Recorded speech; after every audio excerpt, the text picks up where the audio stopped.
Before we can explore the mechanics of how to play the violin without a shoulder rest, we need to discuss fear and false ideas about the violin, because these are what get in the way. The root cause of all tension in violin playing is our fear of dropping the instrument. The violin is a work of art, and because we fear seeing this precious object smashed in pieces on the floor, we instinctively clutch it either with the left hand, with the jaw, with the shoulder, or some combination of these. I must state this clearly from the outset. Absolutely no pressure or force should be used in playing the violin. This may be hard to believe when you are beginning, but it is so. The system of supporting, and notice I don't say holding, I say supporting the instrument, that I teach involves delicate balances and adjustments that eliminate the need for any force or strain while playing. Now here's an experiment that I do not recommend performing at home. Holding the violin in one hand, swing it in the air like this. Now every time I do this with a student, they panic. I don't do it with their instrument, I do it with my own. But the purpose of this exercise is to highlight the fear of dropping the instrument, which is at the root of all of our difficulties. Another obstacle in supporting the instrument is our misconception about how much the violin weighs. We think it's a heavy object that needs to be held up, but it turns out the violin weighs only 450 grams, which is 0.99 pounds. That means the violin weighs less than a loaf of bread. Let's try an experiment to demonstrate just how light the violin is.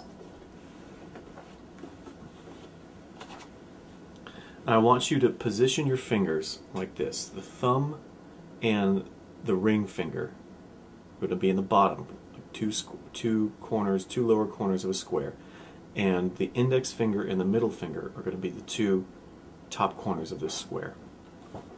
Now, supporting the instrument with your left hand like this, I want you to insert the instrument into this shape so that the thumb and the ring finger are supporting the instrument underneath, and the index finger and the middle finger are supporting it on top. Now, keep your left hand over under the neck just for safety, but I'd like you to release the left hand and feel just how much tension is being exerted by the fingers in the right hand in order to keep the violin up. And if you look at your index finger, you'll notice that the flesh is turning white as the blood cells rush away from that area. This is a great indicator, by the way, that your fingers are in a state of tension. So, I'd now like you to put your left thumb like this and place the left thumb just underneath the neck, and then release the tension in your right hand. You'll experience the tension from your right hand disappear entirely. The violin is now balanced on the left thumb and on the thumb and ring finger of the right hand. And your top two fingers are there just to keep it from wobbling too much that it would fall. Now this is a perfect model for how we're going to support the instrument without a shoulder rest. The instrument, in this model, the thumb and the ring finger are your collarbone. The index finger and the middle finger are, they serve the function that your head will perform. Your head is there merely to keep the instrument from wobbling or falling off to the side, but it's not clenching the instrument at all. What I really want you to appreciate is that the violin is resting. It's not being held at all. It is merely resting between these 2 points, the thumb over here and these two fingers over here. And in fact, we could replace those fingers with just one finger if we're very careful and make sure that that we're balancing it on top of those two fingers. Now we've got two tiny points of contact on which the violin is resting, and so you can see that the violin being up is not something that is being performed by upward holding or thrusting motion. It's really just resting. And what keeps the violin balanced are these two fingers right here. And we'll return to this theme.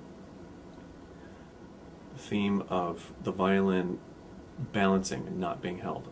I use the word support when referring to talking about how we keep the violin up. We're not holding it, we're supporting it. A second misconception about how to hold the violin comes from the shape of and position of the collarbone. So the collarbone runs parallel to the floor, and when we position the violin, we have a tendency to imagine that as it's resting on the collarbone and shoulder area, it juts out horizontally, that it's a horizontal surface on which we play. And then we also have the idea that, particularly if we've used the shoulder rest, that it's something that we hold up.